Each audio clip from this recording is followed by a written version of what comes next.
Olá, bem-vindos a mais um episódio do podcast Nós Percebemos, do ISPA, Instituto Universitário. Hoje vamos falar sobre parentalidade e doença crónica. Estaremos aqui eu, Tânia Brandão, e Eva Diniz, a nossa convidada. Eu, Tânia Brandão, sou professora no ISPA, sou co-diretora do mestrado em Psicologia da Saúde e investigo nas áreas da parentalidade, do processo de adaptação à doença crónica, quer na perspectiva dos pais, quer na perspectiva dos filhos. E hoje temos aqui a Eva Diniz, que é doutorada em Psicologia, investigadora no ISPA e no William James Center for Research, e como investigadora tem-se dedicado ao estudo dos aspectos pessoais, relacionais e sociais da parentalidade, com um foco específico na área do envolvimento do pai. Portanto, hoje vem aqui falar um bocadinho connosco sobre este tema. Olá, Eva, obrigada por aceitares o nosso convite para estar aqui a falarmos um bocadinho sobre este tema tão relevante. De facto, vivenciar o diagnóstico de uma doença no filho tem um impacto muito importante, para não só no próprio filho, mas também em toda a família, e portanto a parentalidade acaba por assumir aqui um papel muito importante em todo este processo. Obrigada, Tânia, pelo convite e pela possibilidade de estarmos aqui a falar deste tema. Como estavas a dizer, é um tema relevante e que afeta todos os membros da família, não é? Em diferentes níveis. E uma coisa que temos que ter em consideração é que a doença crónica em crianças e jovens afeta entre 15% a 18% da população mundial. Em Portugal os números devem ser parecidos, e há uma tendência de crescimento, não é? destes valores, o que mostra que é um tema cada vez vai deixar de ser menos periférico, digamos assim, fazer mais parte das nossas vidas. Isso também tem um lado bom, porque permite às pessoas terem mais acesso à informação, a mais rede de apoio, portanto tira-se um bocadinho o tabu e o estigma que muitas vezes aparece associado às doenças e às doenças da infância, não é? Apesar disso, é um tema, como disseste, altera as dinâmicas familiares. Esta alteração será tanto maior quanto maior o impacto desta doença. Quando falamos de doença crónica, há um largo espectro, pode ir desde a asma, a diabetes, a diagnósticos um bocadinho mais pesados como a fibrose quística ou a epilepsia. Portanto, são doenças que têm diferentes repercussões na família, exigem diferentes cuidados, e portanto este nível de intensidade e de atenção naturalmente vai afetar as dinâmicas, não é? Não só a dinâmica da criança, dos próprios pais nos cuidados que têm que lhes prestar. No caso de haver irmãos, também há atenção para estes irmãos, muitas vezes perante um diagnóstico de uma doença. Pode ser uma avalanche quase para aqueles pais, não é? Portanto, ficam um bocadinho afogados naquele manancial de informação.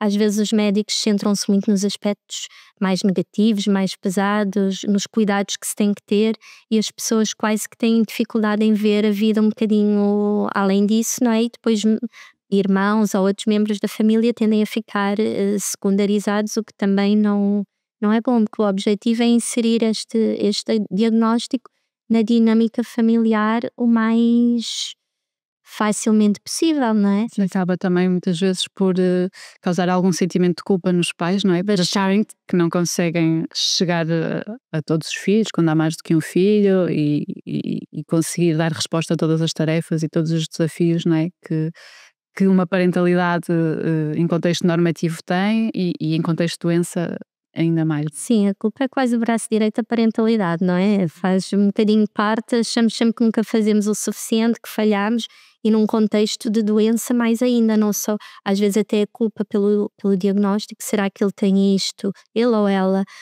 por minha causa, por alguma coisa que eu fiz, por me ter estressado na gravidez, ou por ter tomado qualquer coisa na gravidez? Muitas mulheres, não é, têm muito essa preocupação. Os homens tendem a ser, por acaso, um bocadinho mais ligeiros, o que também pode ser útil para o casal conseguirem dar voz e dar espaço aos dois membros do casal, não é? E ouvirem-se, porque também esta doença crónica pode ser um catalisador de desencontros e de tensões. É muito fácil perdermos neste labirinto, não é? E cada um dos pais às vezes pode até lidar de formas diferentes e arranjar estratégias diferentes que os acaba por separar, o que é mais um problema adicional. Portanto, também nós encontrarmos este diagnóstico, esta realidade, como também uma possibilidade de união e de criar pontes entre os vários elementos da família, ver como é que cada um pode contribuir, se pode ajustar, ouvir os elementos envolvidos, dependendo da idade que tenham, não é?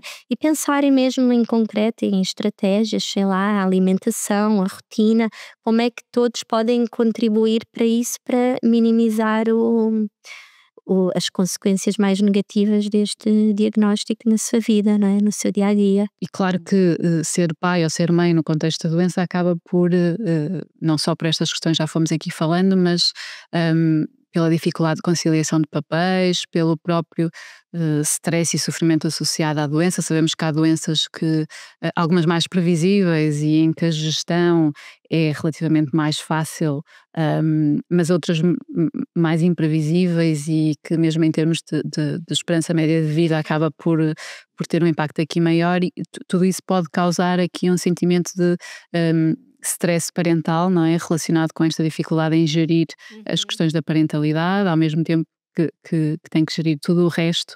E portanto o stress parental é uma coisa que é um fenómeno, no fundo, que está presente na maior parte das famílias, mesmo quando não estamos a falar da doença crónica. E que tem um impacto no funcionamento psicológico das próprias pessoas, o impacto na relação que se estabelece com o companheiro ou com a companheira, com os próprios filhos, e portanto acaba por ser algo também importante neste contexto da doença. Sim, a parentalidade ela é uma tarefa exigente e se calhar nos nossos dias, pela atenção que há e exigência que há social e dos próprios pais em relação ao seu papel, não é? Com muita expectativa, muito autoexigência até, não é? Quase de perfeição, que o filho tem que ser ótimo, tem que ser bom aluno, tem que ser bom desportista, tem que ser socialmente muito competente, eles têm que ser bons pais e bons trabalhadores também, não é? Portanto, cruzam esta dupla valência e, na verdade, há estudos que mostram que os pais até fora do contexto da doença crónica, não é? Identificam a dualidade, a conciliação do papel profissional com o papel parental como um maior desafio da parentalidade, não é? Atual.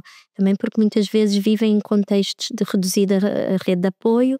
Muitas vezes os próprios pais, os avós, não é, das crianças, que até há uns anos atrás eram uma importante figura de apoio, tanto os pais trabalhavam, mas os avós conseguiam secundarizar de alguma forma os pais, ou ir buscar à escola, complementando aquelas horas que as crianças têm livres. Isso cada vez mais está a desaparecer, porque os próprios avós ainda tendem a trabalhar, não é? Portanto, os pais acabam por estar muito mais sozinhos, e isso de facto é uma grande dificuldade e que leva ao stress, como estavas a dizer, ou até mesmo à exaustão, ou ao burnout parental, que já é um stress crónico, não é? Devia-te perguntar um bocadinho em relação a isso, não é? Temos visto agora uma investigação mais profunda sobre este fenómeno que não se falava tanto há uns tempos, ou falava-se muito mais associado ao papel profissional, e agora começa-se também a falar em relação ao papel de pais, não é? Daquilo que nós chamamos da exaustão parental. Não sei se queres falar um bocadinho sobre isso. A exaustão parental, no fundo, é um stress crónico daquele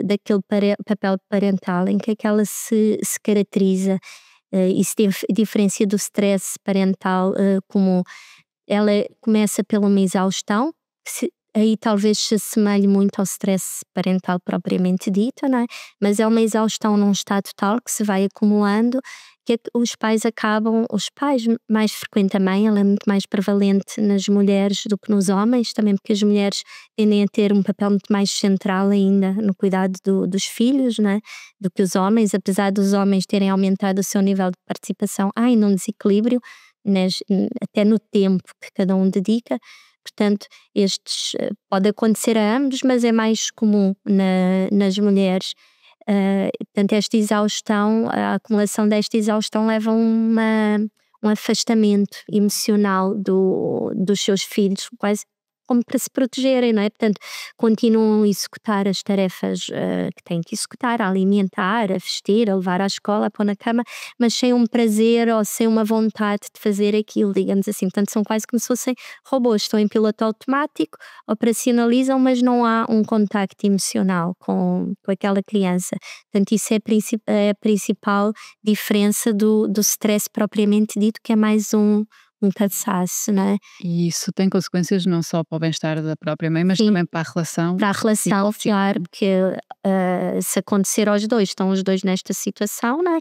E se acontecer a um, é muito difícil depois chegar a esta pessoa, porque esta pessoa está quase que desvinculada dos elementos, dos outros elementos da família e ao mesmo tempo sempre com uma autoexigência muito grande do seu papel. Portanto, estas são pessoas que normalmente têm um perfeccionismo e uma autoexigência muito grande do seu papel. Portanto, elas querem ser muito boas a fazer aquele papel e não se dão conta que ao almejar a perfeição, na verdade estão a ser bastante imperfeitas, não é? Porque estão a perder o essencial, que é a ligação emocional e afetiva com os filhos e Claro. com os outros elementos. Os próprios filhos também acabam por ter algumas dificuldades, não é? Que não tem como aceder a uma dimensão mais emocional destes cuidadores, não é? Portanto, são filhos que acabam por estar aparentemente bem cuidados, mas emocionalmente acabam por estar muito, muito desamparados, porque não têm uma figura disponível, acabam muitas vezes por ser pais, falo no geral, não é? Pais e mães muito reativos, muito pouco disponíveis até para coisas simples, como para brincar, para ler uma história, para responder perguntas, não é? No fundo, para estar, o que faz com que as crianças também, para evitarem reações mais excessivas, acabam por se proteger e por se retirar um bocadinho dessa relação, ou pelo contrário, optarem por atitudes mais desafiantes, comportamentos mais externalizantes, não é? As ditas chamadas de atenção, que no fundo é uma tentativa de terem uma resposta dos pais, não é? De serem olhados e percebidos. Sim. E para a própria relação de casal, não é? Acaba por haver também menos tempo para intimidade, para comunicar, para estarem só os dois, não é? Mesmo em contexto normativo, já há pouco Sim, tempo, em na contexto parentalidade, sim, na parentalidade. Isso é uma área, até por acaso no outro dia estava a ouvir outro programa em que alguém dizia, acho que era uma psicóloga, que dizia que a própria relação íntima e mesmo não só a nível sexual, mas de conjugalidade, de estarem os dois fora do contexto parental, que deve ser programada, não é? Que às vezes, em especial com crianças mais pequenas e na transição para a parentalidade e com estas questões do trabalho, os pais acabam por ser engolidos naquela avalanche de responder às necessidades, não é? E acabam por descurar a sua vida a dois, não é? Portanto, é necessário arranjar este tempo a dois, não é? Para se encontrarem enquanto pessoas, não só enquanto pais, mas enquanto pessoas, enquanto casal afetivo, não é? E isto no contexto da doença crónica, não é? mais ainda, porque como já vimos, a parentalidade já por si é desafiante, não é? Quando há ainda há mais este fator extra de stress, de atenção, se calhar muito mais consultas médicas, muito mais preocupações, há uma rotina adicional, não é? Associada à culpa que falavas há pouco, não é? Portanto, pode haver muita tendência para as pessoas se isolarem, a culpa também gera isto, não é? Se eu me sinto culpado, tenho tendência a não me expor muito emocionalmente, portanto a partilhar os meus medos, os meus receios, e acabo por me quase, sem me dar conta, me isolar dos outros, porque tenho muita dificuldade em partilhar aquilo que sinto.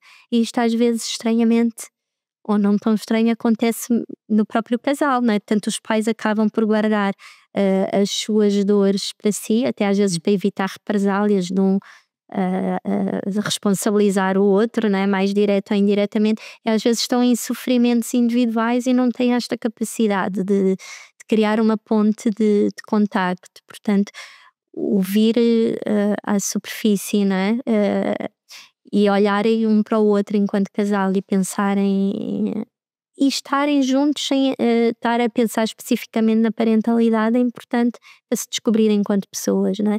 E quando estamos bem enquanto pessoas, seremos bons na parentalidade, não é? Porque uma coisa leva à outra.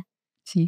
Há pouco falaste num aspecto importante que é aquele que tu também estudas, não é? Do envolvimento do pai. Sabemos que normalmente é a mãe que acaba por assumir esta tarefa, mesmo ah, em contexto normativo, não é? E em contexto de doença, a mãe acaba também por ahm, ser ela a ir às consultas, ser ela a responsável pela gestão da medicação, quando existe, dos tratamentos. Mas aquilo que temos vindo a assistir, embora ainda não no nível desejado, é que tem havido um maior envolvimento, de forma geral, dos pais nos cuidados, não é? E já vemos mais pais ah, ah, a terem mais tempo para brincar com os filhos, a terem mais tempo para irem às consultas. Não sei se queres falar também um bocadinho sobre isso.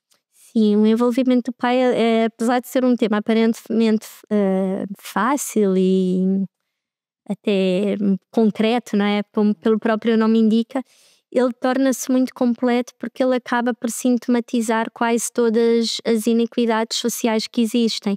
E mesmo quando há essa tentativa de tu, como tu dizes, do pai efetivamente participar e fazer parte, nós vivemos numa sociedade, a nossa, a portuguesa, e há este problema noutras também, mas vamos falar na nossa que já chega, em que ainda é muito pautada, apesar dos inúmeros esforços que têm sido feitos, nomeadamente as licenças parentais partilhadas, dos tempos disponíveis dos pais masculinos, né, a se ausentarem de trabalho para acompanharem os filhos, socialmente ainda estamos muito pautados como a mãe, como protagonista destas responsabilidades. E portanto isto às vezes gera desfazamentos, não só no casal, onde o pai conscientemente ou inconscientemente acha que deve ser a mãe, portanto, a falta ao trabalho, se o filho está doente ou se o filho precisa de ir ao médico, por um lado. Por outro lado, quando o próprio pai quer participar, muitas vezes confronta-se com dificuldade no seu contexto de trabalho, por exemplo, em aceder a estas normas legais que existem, mas que muitas vezes são muito difíceis de pôr na prática. E, portanto, ainda há um trabalho que tem que ser feito.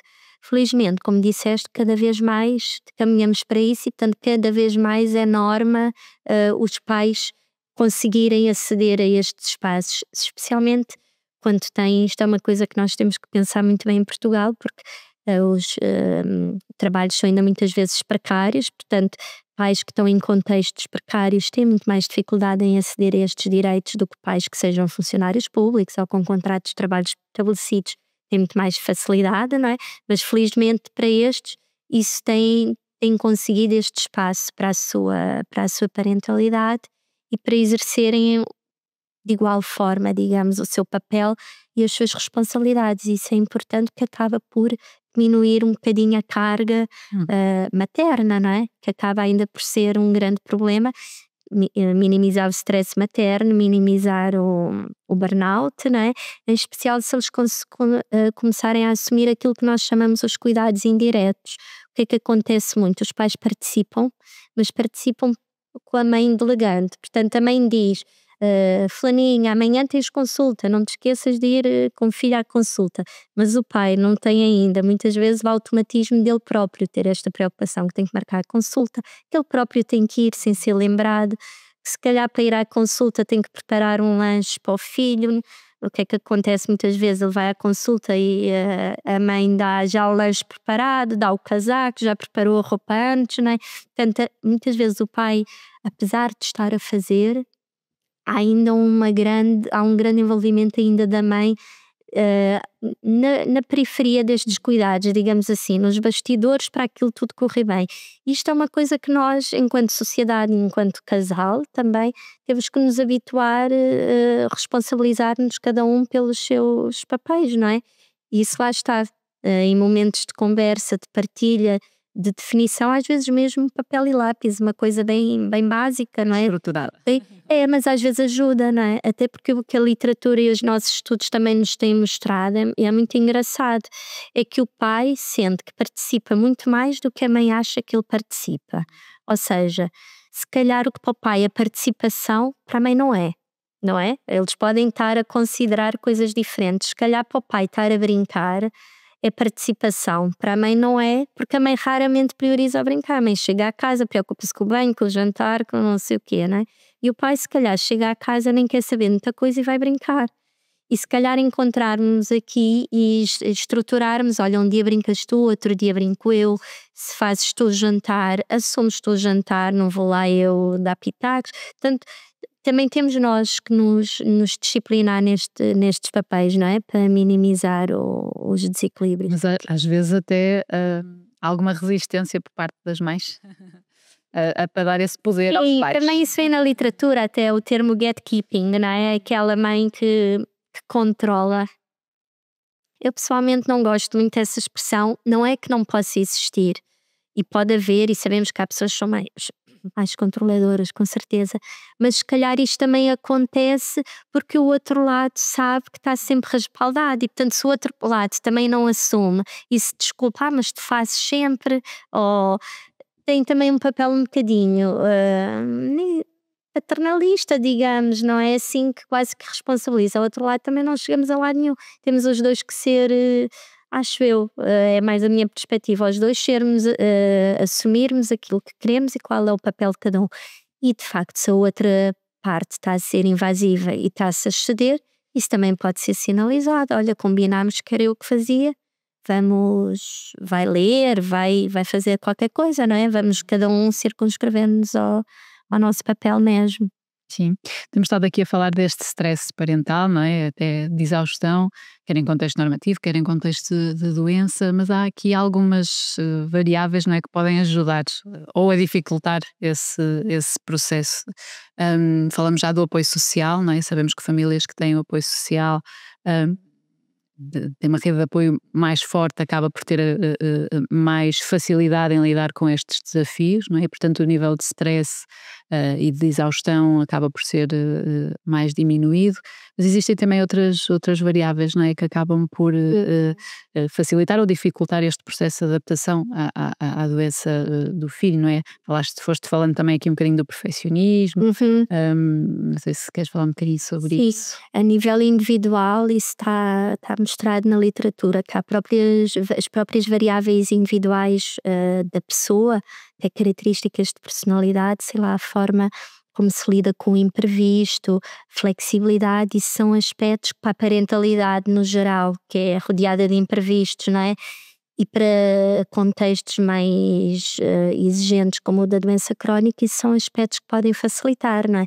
Portanto, pessoas que têm uma maior flexibilidade individual, portanto lidam melhor com o imprevisto, têm maior capacidade de resolver problemas, e resolver problemas não é coisas muito grandes, é coisas que vão surgindo no nosso dia-a-dia, que está um bocadinho relacionado com a flexibilidade, não é?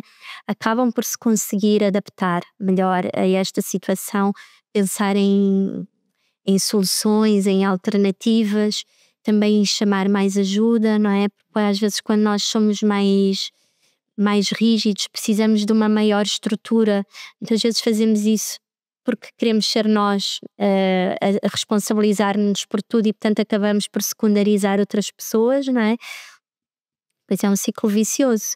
Portanto, esta também pode ser uma oportunidade de nós olharmos um bocadinho para nós, vermos o que é que nos está a pesar, não é? O que é que poderia ser feito diferente, que pessoas é que podemos passar a incluir, sei lá, amigos que tenham filhos da mesma idade que nos possam ajudar, por exemplo, uma mãe, uma tia, uma vizinha, às vezes há vizinhas nos prédios, até idosas que estão muito sozinhas, podem ter todo o gosto em ficar com os nossos filhos um bocadinho ou ajudar-nos com refeições. Não sei, nós pensarmos também um bocadinho em quem é que podemos incluir, não é?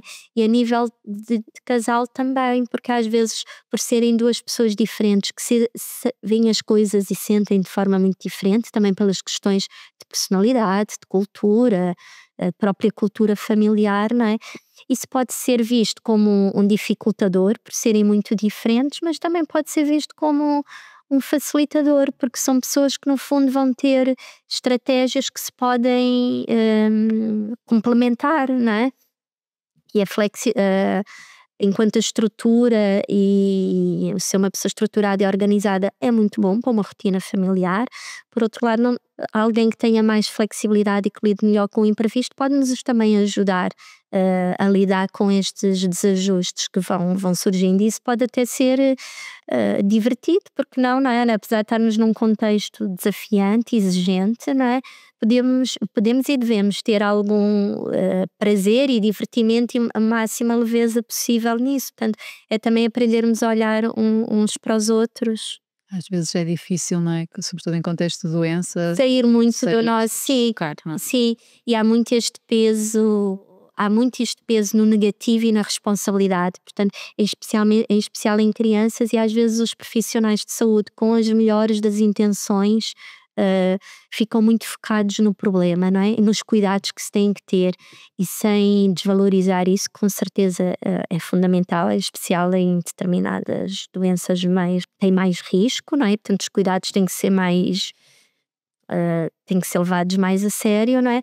Mas também ver para além disso e flexibilizarmos dentro do possível, sobretudo estamos a falar de crianças, não é? E portanto a criança, o quanto puder ter a sua infância preservada, viver num ambiente flexível também, não é? Onde a sua doença não ocupa um lugar, porque ela não é a doença, e portanto às vezes olhamos para uma criança com uma doença, ou para uma família que tem uma criança com uma doença, como sendo todos doenças ou sintomas.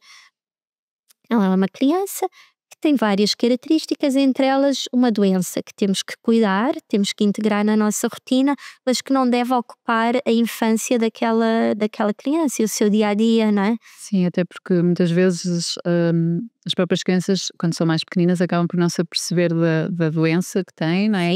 E isso sim. E se os pais não forem Às capazes vezes de. e as crianças têm isso de muito bom, em especial mais pequenas, depois conforme vão crescendo Claro. surgem outros desajustes, Desafios. que é o não ser igual ao grupo, não é?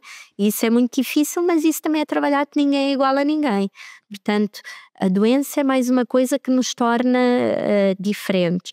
Mas as crianças pequeninas, elas muito facilmente integram a sua diferença, e aquilo não é problemático, e as outras crianças até têm curiosidade muitas vezes, não é? E portanto aquilo acaba por não ser um grande empecilho, digamos assim, para o seu desenvolvimento. Já para os adultos, aquilo, os pais que acabam por ver a criança a partir do diagnóstico, não é? E acabam por pôr muitos dificultadores, não pode ir à festa de anos porque tem X coisa, não pode dormir em casa do amigo ou ir à casa do amigo porque se lhe acontece alguma coisa, como é que vai ser? Muitas vezes nem vai à escola porque têm muito medo, querem muito proteger, não é? Portanto, é os pais e os próprios profissionais também aprenderem a olhar para esse contexto mais amplo do desenvolvimento da criança, e ver como é que o risco pode ser acautelado nesses diversos contextos de desenvolvimento, não é? Uhum. Sim. E agora, para terminarmos aqui a nossa conversa, não sei se podemos falar um bocadinho de algumas estratégias, não é? Que os pais, porque estamos aqui a falar muito na teoria, mas acho que é importante também realçar aqui que de facto existem algumas estratégias, não é? Que nós podemos recorrer, no fundo, para facilitar ou promover aqui um bocadinho o processo de adaptação destas famílias às doenças. Temos vindo a falar aqui muito da questão da comunicação. Comunicar é importante, quer com os filhos, quer no âmbito da relação de casal.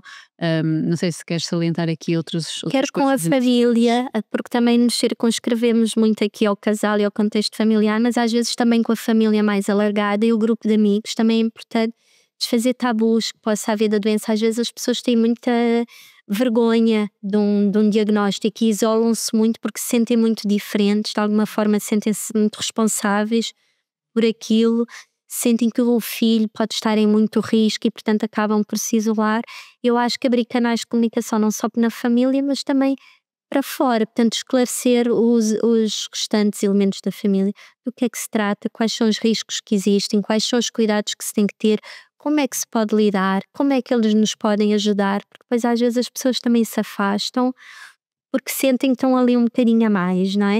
E portanto também cumpre aos pais ajudá-los a ver como é que eles podem ser úteis, isto na parentalidade também, mesmo fora da doença, não é? Como é que os outros que estão fora podem ser úteis para nós? Portanto, a comunicação, sem dúvida, é um aspecto importante. A questão da vergonha e da culpa e das emoções mais negativas que as pessoas tendem a esconder, muitas vezes nem partilham com o parceiro, não é? E isso também é uma estratégia que se pode criar, que é tentar olharmos em primeiro lugar para nós, não é? Identificar aquilo que sentimos, partilhar isso com a pessoa com quem partilhamos tudo o resto, não é? Sem medo de ser julgadas. À partida não será. Se for julgado, se calhar isso também já é um indicador de outras coisas, não é? E também não tem mal nenhum. Depois resolve-se isso também, não é? Não vale a pena vivermos numa mentira ou numa fantasia, numa coisa de faz de conta, não é? Sabes, eu acho que eu estudo muito o processo de adaptação à doença em adultos, não é? E aquilo que nós sentimos muito é que há, não é por mal, não é? Mas há aqui este impedimento, não é? Da partilha, da expressão emocional, com o objetivo de poupar o outro, até às vezes, não sei se era isso que ias dizer. Não, eu estava mais a pensar na ótica de as pessoas não sabem como lidar com estes sentimentos, com estas emoções mais negativas, e então acabam por forçar aqui um positivismo falso, não é? Com o vai correr tudo bem, com o não chores, com se falarmos sobre isto é que vai ser mau, quando na verdade não, é algo que até poderia ajudar as pessoas. Portanto, eu acho que à nossa volta muitas vezes as pessoas não estão preparadas para ouvir falar sobre estas emoções intensas. Também não estão, mas também não estamos muito habituados a fazê-lo, não é? Porque às vezes quando o fazemos também nos surpreendemos. E eu acho que as outras pessoas, por sentirem que depois quem está no cenário da doença parece tão autossuficiente, os outros sentem que não conseguem fazer nada. E que não têm espaço ali, que às tantas até são um estorvo, não é? E tanto quando se partilha, eles acabam por perceber, não, olha, afinal posso ajudar, afinal ela está tão preocupada como eu. Oh, que engraçado, ela preocupa-se com isto e eu estava preocupado com outra coisa e afinal se calhar até desfazemos aqui preocupações que tínhamos. Ou o outro estar muito preocupado em magoar. Eu acho que isso também surge muito, não é? Em magoar os sentimentos do parceiro, não querer sobrecarregar, aparece muito também no contexto da parentalidade da doença. Portanto, o pai já trabalha tanto que eu não o quero sobrecarregar com estas minhas preocupações, que são coisas da minha cabeça. São da minha cabeça, mas são minhas e são minhas, são nossas, não é? E portanto tenho que partilhar isso. E ele não vai ser sobrecarregado, porque aquilo que não tem nome não quer dizer que não existe. Está lá, é um fantasma negro, mas toda a gente percebe que está lá, que a pessoa não está bem, não é? Portanto, quando damos uma possibilidade de dar este nome e de partilhar, isso também cria união e cria a possibilidade do outro poder participar e poder dividir esta carga, não é? Sim, portanto havia aqui muito mais estratégias que poderíamos. Acho que as estratégias também, esta questão do falar não deve ficar só circunscrito ao casal, mas também à criança e aos outros membros da família, aos irmãos, se houver, não é? Porque muitas vezes as crianças, isto são assuntos entre adultos, e às vezes os adultos nem têm tanto cuidado também em falar disto longe das crianças. Também é uma coisa que isso eu acho que é uma estratégia que tem que ficar bem clara. As preocupações dos pais e dos adultos são as preocupações dos adultos. Portanto, eles devem falá-las longe das crianças. Isto em qualquer área da parentalidade. Claro. E depois, aquilo que é para falar com as crianças, esclarecer dúvidas, ouvir as crianças, isso deve ser feito.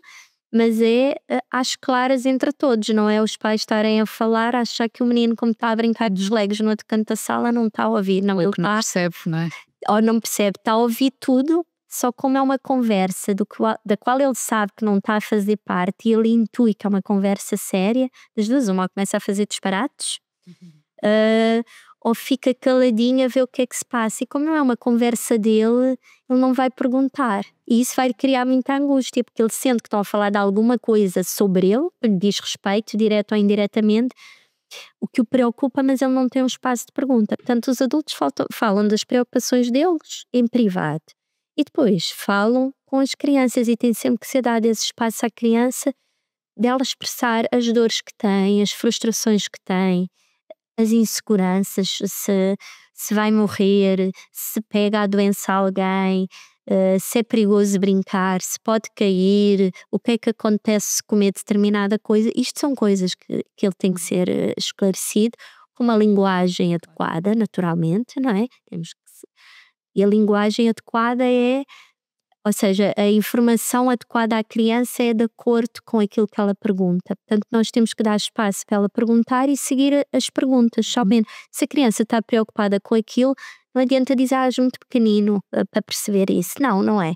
Se está preocupado se vai morrer, vamos explicar que não vai morrer, tem uma doença, mas que tem médicos, está a ser tratado, pode ter que ter determinados cuidados, determinadas limitações, mas que tem o pai e a mãe, as avós e quem seja que faça parte, que tomam conta dele, que o ajudam, que sempre que tiver algum problema pode contar com eles para falar.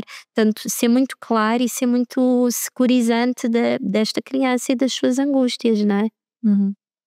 E às vezes os pais preocupam-se se chorarem a falar de determinado assunto. Não tem mal nenhum. O choro é uma emoção, não é? Os pais, acho que a conversa deve acabar com um sentimento de segurança e do problema estar resolvido. Mas não tem mal de chorar, pode dizer, olha, a mãe está a chorar porque também está muito preocupada com este assunto. Isto é um assunto novo que nós estamos a aprender a resolver, mas temos os médicos que nos ajudam, temos uns aos outros que nos ajudamos e estamos aqui todos juntos a resolver isto. E estou a chorar porque chorar é como rir, faz parte, é uma emoção. Às vezes estamos tristes, outras vezes estamos contentes e não tem mal não com isso, não é? Como não tem mal a criança chorar. Sim, estavas agora a falar, estava-me a lembrar da importância também de trazer os professores, não é? Para o contexto, serem informados da doença, estarem a ter. Sim, há tantas camadas onde chegar, não é? Sim, com certeza.